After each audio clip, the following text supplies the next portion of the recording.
ஒரே மணி நேரத்தில் இவ்வளவு மக்கள் கூடியிருக்கிறார்கள்.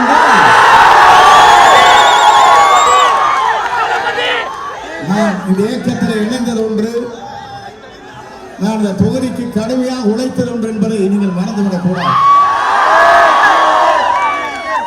முதலே நான் கண்ட தலைவர், நாம் இதயங்களிலே குடிகொண்டிருக்கிற புரட்சி தலைவர் அவர்கள்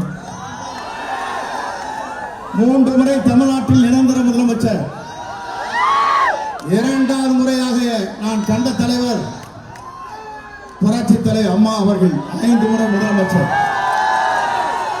நாளை காணப்போகின்ற தலைவர்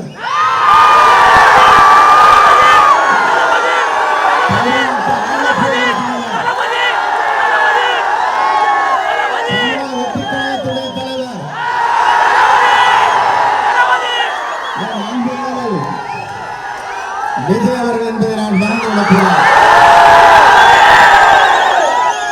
நான் முதல் முறை அடி வைத்த போது புரட்சி தலைவரோடு பயணம் செய்தேன். வெற்றி என்ற இலக்கை நாங்கள் எட்டினோம். 2வது முறை அம்மாவோடு சென்றோம். வெற்றி என்ற இலக்கை நாங்கள்